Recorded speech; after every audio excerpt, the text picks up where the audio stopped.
Sahabat petani semua, ini saya ingin berbagi sedikit saja wawasan bagaimana caranya kita menghasilkan mutu buah yang baik.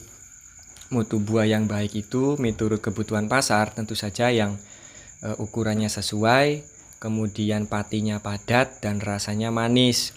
Kalaupun ada buah yang dia berwarna seperti jambu, kemudian jeruk ataupun melon atau semangka atau apa ya yang berwarna lah. Nah, itu supaya warnanya lebih tegas, lebih menarik dan tidak pucat. Nah, itu kita perlu ada sedikit perlakuan mengenai unsur hara atau nutrisi. Yang mana nanti manfaatnya nutrisi itu untuk menunjang supaya mutu hasil panen itu bisa tercapai sesuai dengan kebutuhan pasar. Jadi ada satu unsur hara mikro esensial itu namanya boron. Lah, boron ini itu bisa bermanfaat bagi tanaman untuk menghantarkan unsur yang lain. Jadi kalau secara gampangnya boron itu sebagai tukang ojek. Jadi kalau misalkan pada saat tanaman sedang berbunga, kita nyemprot pupuk ke tanaman. Lah, pada saat berbunga itu butuh unsur hara yang namanya kalium, kemudian magnesium, kemudian dan yang lainnya. Nah, ketika ada boronnya, jadi si kalium itu akan langsung dihantarkan tepat sasaran ke bunga. Jadi mau nyasar-nyasar heula gitu.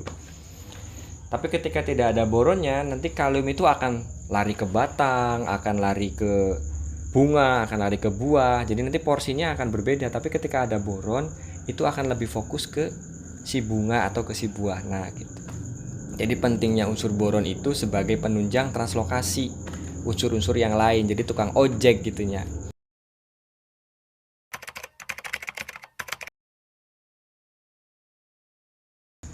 Boron itu kalau di produk saya ada di Agrimore. Jadi di Agrimore itu ada unsur hara mikronya, ada boron, ada zinc, ada ferrum, kemudian juga ada kalsium. Nah, unsur-unsur tersebut juga didampingi dengan unsur hara yang makro. Jadi ada N, P, dan K-nya. Nah, ketika tanaman sudah berbunga, itu boron sangat penting untuk menunjang translokasi si unsur hara makro, terutama kalium sama fosfat. Pada saat pembungaan itu kan butuh sekali tuh kalium sama fosfat. Jadi nggak cuma mengandalkan unsur hara makro, tapi unsur hara mikro juga penting, khususnya boron.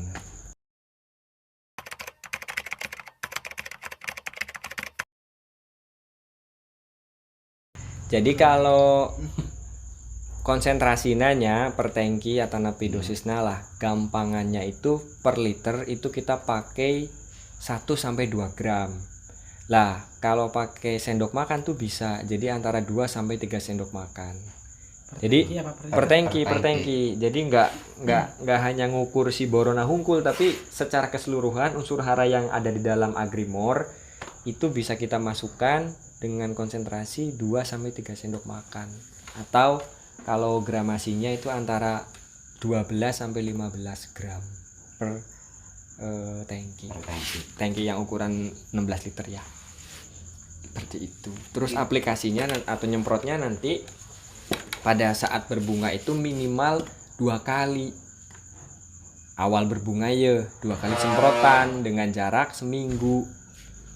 Jadi misalkan aina nyemprot, mungkin seminggu ke hareup nyemprot deui. Nah, setelah 2 kali stop dulu. Jadi supaya unsurnya diproses.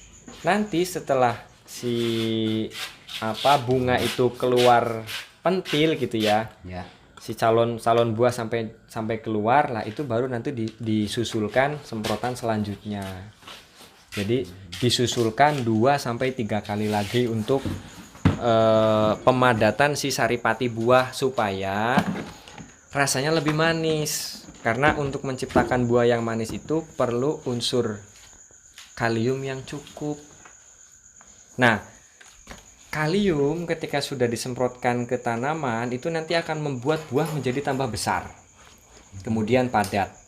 Lah, ketika buah besar kemudian kulitnya tidak sanggup untuk menahan volume si buah, kan nanti pecah. Iya. Nah, supaya nggak pecah itu harus disuplai dengan magnesium. Nah, di dalam Agrimore itu sudah ada magnesium. Nah, jadi tak usah khawatir. Bisa dicampur-campur yang saja. Apa itu sudah dalam satu paket. paket. Agrimore yang merah itu sudah ada unsur N, P sama K, kemudian boron, magnesium, zinc dan tak sembarangnya. Yang itu dibutuhkan oleh tanaman untuk menghasilkan mutu panen yang lebih baik dari sebelumnya.